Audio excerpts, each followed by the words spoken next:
Hello ladies and gentlemen, and welcome back to another fragrance review. Thank you all very much for tuning in. And here it is. It's the moment that we've all been waiting for. What do you mean you haven't been waiting for this? It's the new Invictus. It's the intense version. They're going to do things very differently this time. Yeah, it's going to be very different from the... I'm just kidding, guys. So we have the intense version. A lot of people have already predicted this. It's, why do we need an intense version? The original already smells intense. Well, here I am to share with you guys my 2 cents. So we know the original came out, man, it was 3 years ago, 2013, four-way collaboration, Veronique Nyberg, Dominique Ropion, Anne Filippo, Olivier Polge, who has actually done some of my favorite fragrances. He has done Spice Bomb, Flower Bomb. He's also worked on a few others. I really love what this guy has done. And then a few years later, they came out with the Aqua version, which I actually really liked because they took the sweetness of the original, and then they added a fresh aquatic overtone. So who doesn't like sweet scents? Who doesn't like fresh scents? And the women love it. It's a compliment getter. And then now we have an intense version of the original, which in regards to the way that it smells, but also the way that it performs, that was intense to begin with. So a lot of people are predicting this is going to be a redundant release. I'm excited to tell you guys a little bit more about it. Because it does smell similar to the original, I would classify it the same way. So I would say this is probably going to be a woody aquatic. And let's go ahead and start things off by looking at the presentation. So the box for this one is pretty simple. You have the name of the fragrance here in the front, size and concentration, Eau de Toilette Intense.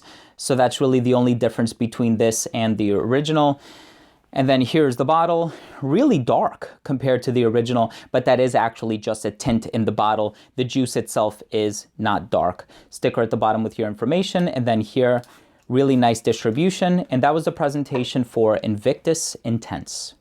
So the general breakdown of how this fragrance smells is that it opens up very sweet. You have that bubblegum nuance in the opening that you also get from the original Invictus. It has this sort of herbal quality because of the bay leaf note, and bay leaf contains eugenol, which is also found in clove, which kind of gives it that bright herbal characteristic. So a lot of people might say it smells fresh or aquatic in that regard. I do get that. It's in no way the Aqua version. The Aqua version is very fresh and citrusy. You do get a little bit of citrus in here. It is short-lived, and when it dries down, you just smell more of the sweetness. Could be tonka bean, could be vanilla. I don't really get a lot of woods from it. So overall, it's sweet, and it's a little bright and herbal too.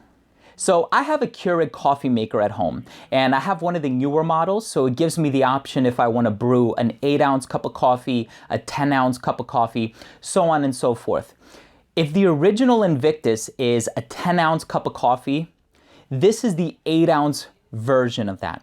Why do I say that? Because it smells so darn similar to the original Invictus. I have them all, guys. I have the original here. I have the Invictus Aqua at my other place, and I am actually wearing both right now. And what I can say is that this smells so similar to the original that if you smelled it in the air, you wouldn't be able to tell which is which. You wouldn't be able to definitively say, you wouldn't bet money on it. You wouldn't be able to say that this smells, the person is wearing this or he's wearing that. They just smell similar. This smells like a more concentrated version of the original, which I guess when I first smelled it was a little bit of a disappointment because I thought to myself, in an intense or an extreme version, I'm usually expecting an addition of some dark, bold, intense note. It could be leather, it could be tobacco, it could even be some woodsy notes or something like that. But it just smells like the original Invictus. Now, it does smell stronger. I would even go as far as saying it probably smells a little bit sweeter too, which some people might like. But in all fairness and in all honesty, I have to be blunt when I say that the only person for whom I would probably recommend this is the person that likes the original but doesn't own it yet. That's the only person to whom I'd be like, okay, well, why don't you try the intense version? You might like it a little bit more. But for those of you who said it's going to be a redundant release, I kind of have to agree with you. Now, listen, I am all in favor of making an intense or a privé version as long as it's better than the original. Like with Armani Code Profumo, I prefer that miles over the original, even though I love the original. And with 1 million Privé, I actually prefer that over the original 1 million. But for this, I mean, the difference is negligible. You know, it's not it's trivial, it's minute. It's not like, oh my God, it smells so much better and it smells so different that you wouldn't bet money on it. So the bottom line is it has the sweetness of the original. It smells sweet. It still has that bubblegum nuance to it. It's probably not as bright because the original has bay leaf, aka eugenol, which is also found in clove, and it gives it this sort of herbal quality. This one doesn't have that, but it's still sweet like the original.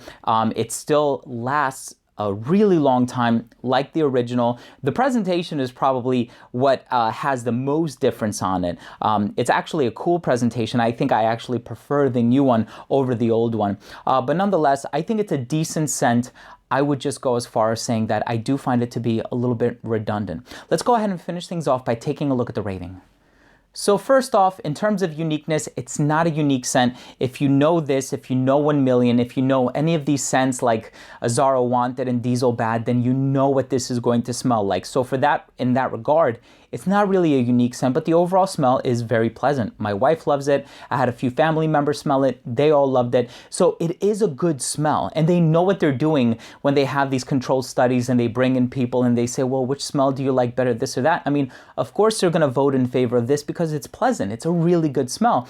But it just, if you are familiar with the Paco Rabanne line, and you have fragrances within this line, this might be one that you might want to skip over, but I'm going to leave that up to you guys to decide.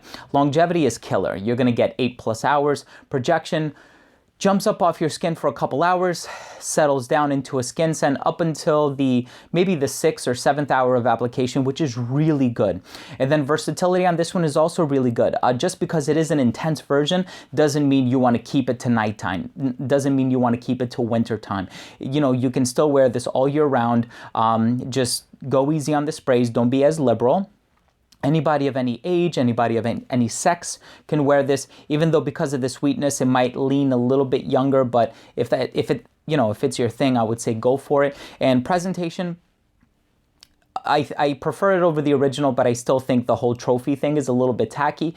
If I were to give this an overall score, I would give it a 3 out of 5. I just think it's a very ho-hum, middle of the road kind of a scent. It's a really nice smell. I don't think it's as multi-dimensional as 1 Million Privé. I think that one has a really nice body to it. Also, Armani Code Profumo, I think, does the same thing that this one does, but it has that touch of sophistication to it. This one is just sweet, and it just got a little bit sweeter. There was no addition of some other note in there that's going to make it really pop, really stand out, really give it that olfactory visibility, as it were. But nonetheless, it is a pleasant scent. If you like the sweetness of the original, check out the intense version. It might actually be to your liking. So guys, thank you so much for tuning in. That was my review on Invictus Intense by Paco Rabanne. If you own or have tried this fragrance already, please let me know what you think. Leave a comment down below. Also, please don't forget to subscribe and make sure to click on the bell next to the subscription box. This way, that will enable notifications. So guys, remember, I smell well so you can smell good. We'll see you in the next episode. Take care.